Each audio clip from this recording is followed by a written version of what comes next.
Wait, hold on one second. So you mean to tell me that you did not know that you are a motivational speaker? Oh no, we need to talk about that. Welcome to the Save the Good Girl podcast, everybody. I am your host, Erica E. And for those who do not know me, welcome to your first luxury listening experience. I am so happy that you are here. And I want to make sure that you are being treated with nothing but the best. So please go to savethegoodgirl.com, enter your email address for you to get beautifully crafted newsletters specifically made by me for you. And in addition to the audio, I have some really beautiful visuals on social media because we got to be friends. Like, I want to see you, and you need to see me. So follow your girl on social media: Instagram, TikTok, Facebook, Threads, YouTube. You name it, I am there under the handle Save the Good Girl. You are currently listening to a very special bonus episode called Shot of Erica. And Shot of Erica is just like your shot of tequila, green juice, or espresso. It gets you exactly where you need to be in a short period of time. That's what they do. I do the same thing, but for your mind. These episodes are no more than 20 minutes. It's perfect when you're getting yourself together, chilling, relaxing, a cute break. I get you where you need to be, boo. Very quick, easy, some enlightenment, some encouragement, and something engaging. I love rhyming. I don't mean to do that, but it just works. So y'all, I had a thought. And the thought is, we are all motivational speakers. Let me explain. When you think about a motivational speaker, maybe somebody you've seen on YouTube or on social media, or somebody you have physically went to go see. When they are speaking, they are powerful speakers. They are confident. They're sharing really great stories. You're leaving with something. You feel motivated. You feel inspired. You feel ignited. You are connected. They have all the things, right?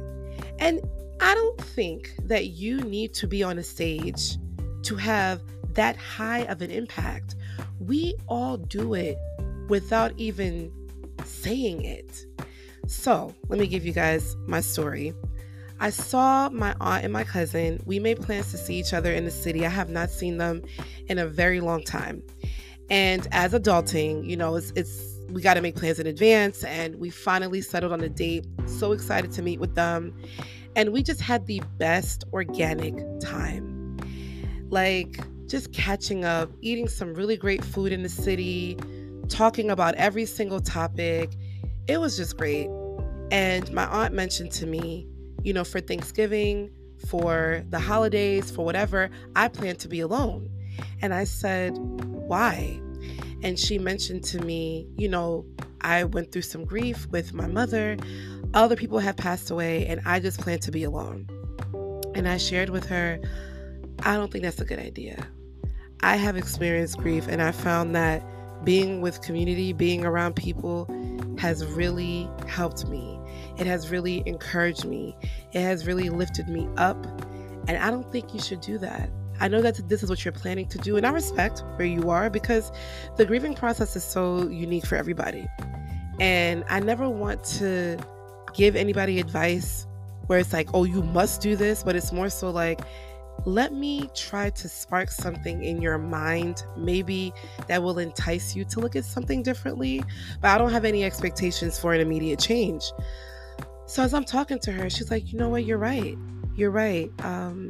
I really want to consider that. And I said, yeah, it could be with your boundaries. You don't have to talk and share too much or share too little. It's more so you don't want to plan to be this disengaged. Being around love is the remedy for everything, I feel. I understand having moments of isolation. During my grief, I definitely was isolated. I didn't want to talk to anybody, but it was a conscious effort for me to be back out there. It was a conscious effort for me to watch positive things, start talking to God again, going out with friends, spending time with family, making plans, getting some shirts and outfits and lipstick and my skincare together, just so I can be in a space physically to want to be out. And I told her, take your time, but just reconsider being alone for the holidays, because you don't have to be. There are people who are really alone for the holidays. They really are alone. And in your case, that's not what it is. You're choosing to be. But I think being around love would really be helpful. Now, I did not realize that this would inspire my aunt for her to change her perspective on that. I'm just talking about my experience. And as I'm talking to her, I was like, wow, who would have thought that I would be the one to tell this woman as she's grieving that you should be around love and community? Who would have thought? And you know why I'm saying that, y'all? Because when I was deep in this grief, which was very unfamiliar to me, I've never experienced grief on that level. I never would have thought I would give anybody any advice. For what? I just wanted to survive it. I didn't have anything to say, right? But when you think about it, when you have been in a dark place and you have been low and confused and unfamiliar territory, your thought process is not to help someone else. Your thought process is, how the hell do I get out of here, right? What can I do to get better? How can I get myself together? But what I've come to realize is in those deep, dark moments that people are inspired the most. When was the last time you heard a motivational speech that has received standing ovation because everything was perfect? Yeah, life is great and I do this and it's great. People don't connect to that because it's not real. Something that is universal is pain. We will all experience that. We will all experience rejection and loss and confusion at some point in our lives. People love a triumphant story. People love the story of the underdog. People love to hear, how did you come out of it? How did you become successful? How did you do this? And how did you do that? How did you, become the owner of this business? How did you learn how to cook? There's always this quest of learning, of wanting, of yearning to understand more. But everybody has a start and a beginning. Everybody is not always going to tell you this wonderful, easy story because it's not accurate. It's the pain and how you get out of it that really inspires people the most. So when you think about your stories and your life and what you have been through, and how influential you really are, and that you don't have to be on a physical stage to make an impact on people. There are people that have said things to me that I'm like, wow, they would never do a podcast and they would never get on stage. But it has been so influential to me, and it lets me know that every time you open your mouth, it is a stage. Every time you speak a word, it is a stage. You don't know what you're saying to someone that could really ignite them. You are a motivational speaker and you don't even know it. You don't even know it. Who would have thought, right, that the person who has been overweight their entire lives is now the top trainer?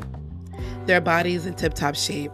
Who would have thought the person who did not believe in love and was heartbroken and was tired and going through all these things now is in love, kids, marriage, all of it? Who would have thought the person that had a speech impediment, who did not know how to speak well, who did not know how to articulate their words, who was stuttering, who had all these issues, right, would become a motivational speaker making millions of dollars? Who would have thought? God has a very interesting way of taking what we think is our shortcomings and using it for the greater good. And that's when I've learned to realize that it's never about us. Like, it's never about me, because it's always about how can I help somebody else. But the truth, I mean, that's how I be feeling sometimes. Like, Lord, give me a break. Cause I know I'm not really here for me, Lord, but, can I get a little something, like a little something? But we are not here for just us. You are so impactful. You are so powerful. And the way you get up is what encourages people the most. The story of how you got down is also encouraging. I never thought I would be a source of inspiration for someone who is grieving. I never thought I would inspire people to seek grief counseling. I never thought that I would inspire someone to start their own business while I was grieving. I never thought that I could motivate anybody while I'm in my own heartache. I never thought that I could help someone else get promoted while being unemployed. It is an oxymoronic thing to think about. It is so awkward. Who would have thought? But it just goes to show how much power we really do have. You do not need to be on a stage with 50,000 people to make an impact. You do not need to have a podcast to make an impact. I am choosing to use my voice on this platform. But the reality is, even if you don't have a show, or maybe listening to this will inspire you to do one too, right? But even if you don't have a show, you being you and going through your own triumphs and picking yourself up, the way that you're learning, the way that you're absorbing, the way that you are acknowledging and taking accountability for what you need to work on, how you get up, the steps that you are taking. Just you being you and trying is motivation enough. Because when you're in the midst of getting yourself together, you're just exploring different options. You're just seeing what works for you. You don't really know. I literally was just talking normally. And I'm like, yeah, I knew that being this severely depressed, I cannot get out of this by myself. So I seeked grief counseling. I seeked therapy. I really forced myself to go out with my friends. I'm trying to consciously think about that. I'm just talking, y'all. I am just talking. I'm not thinking about, oh, well, this could inspire someone. I wasn't thinking about that. This is exactly why I didn't want to come back to the show, because I'm just like, how can I be a source of inspiration when I'm so confused? Like, I don't know what's going on. How can I be a source of inspiration? So I just want you to reconsider that your mouth is the stage. Whenever you say a word, you have someone's attention, even a stranger. Yo, I remember when I went to Starbucks, right? And I had coloring books. I had some coloring books with me. And the woman looked at me and she goes, why are you coloring? And I said, because it really helps with stress. And it really helps with helping me just focus on just coloring and nothing else. And I like to listen to, my music and just be. And she's like, do you find that it really helps you? I said, yes. And then she walked away. Right? She's like, okay, enjoy. I don't want to, bother you. I said, oh, no, you're not bothering me. It's okay. So I'm just coloring, y'all. I'm just sitting there.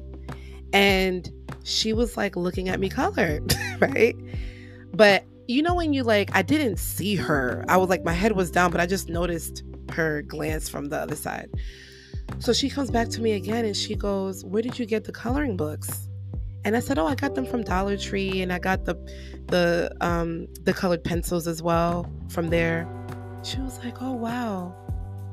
I think I'm going to go there during my lunch break, because I'm watching you color and I'm just like, you look like you're just in a very calm place, and I need that. I want to tap into my inner child and just get creative in that way. Again, I'm minding my business, right? I'm minding my business. And this woman was inspired to get the coloring books. Do you guys know I went back to Starbucks and she really did get it? And she was like, it really was soothing. I wasn't thinking about inspiring her. I just wanted to color and mind my business and drink my latte and mind my business. Another story about Starbucks, since I'm talking about it. Recently came from the airport, was hungry, went to Starbucks, got a chocolate croissant. And I was like, yeah, can you please make sure it's really toasted, blah, blah, blah. The woman behind me said, when you ordered that croissant, it sounded really good, so I got the same thing. I was like, really? She said, yeah, it sounded really good. I said, yeah, it's a really nice treat. She's like, oh, I need it. I'm not having the best day. And I was like, yeah, listen, that's the least we could do, right? Try to just enjoy every moment as we can. She's like, you know what? That's true. Thank you for saying that. Again, I'm not trying to be inspirational. I'm just being me.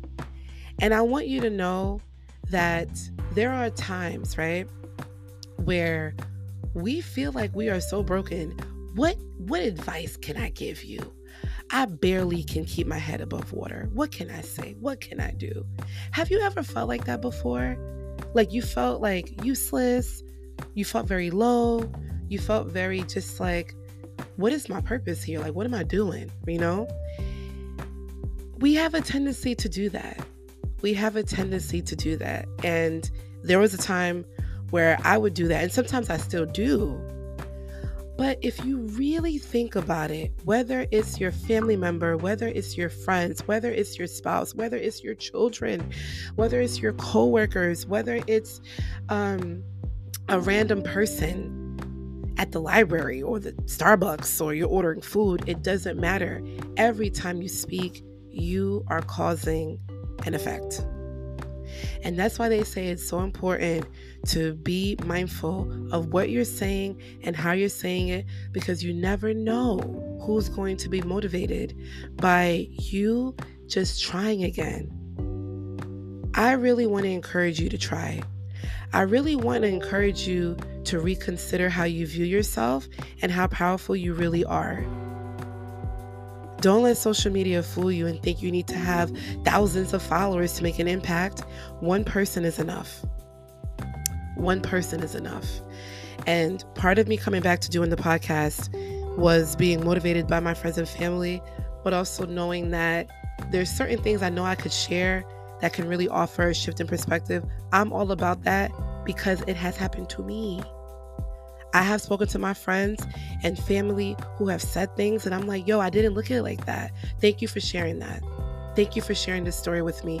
That's what I say now, because vulnerability is not easy. So I'm very grateful when people do have the courage to be vulnerable with me, because I choose to learn from everything. It's a choice.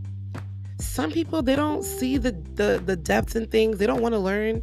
It's just blank. But I choose to learn. I choose to be in a space of intentionality. I choose to ask questions. I choose to be in the university of life. And because of that, it gives me an edge, right, against someone who doesn't want to look at life that way. And we all have been through some pain, but let me tell you something. The way I get up and the way you get up is two different ways. I could get up with, standing up with my knee, and you get up with another way, and you're like, yo, Erica, why don't you try to get up this way? I'm like, wow, I didn't think about it like that. You are inspirational. You are a motivational speaker. Your past and your pain and what you've been through, whether professionally, romantically, internally, emotionally, all the things you've been through, that is another lesson to share with other people. At your leisure, at your time, unexpectedly. But I want you to reconsider that. I want you to reconsider that your stories are just as impactful and powerful as somebody you're watching on TV or on Instagram. It is just as impactful.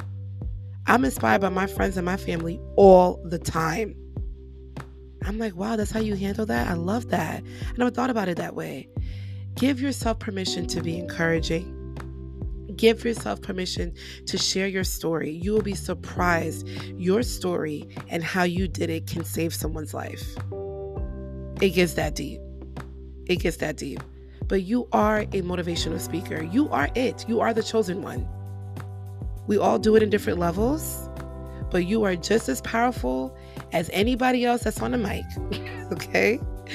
As always, y'all, I want to hear your feedback. What did you think about this episode? Do you consider yourself to be a motivational speaker, or do you feel like I'm being dramatic? Because I think you are. Let me know your thoughts on SaveTheGoodGirl.com. You can also send me DMs on social media. I love talking to you guys, and I really hope that this episode encourages you to share your story, because somebody needs to hear your amazing triumph and all the things that you've done or didn't do to help you get to where you need to be.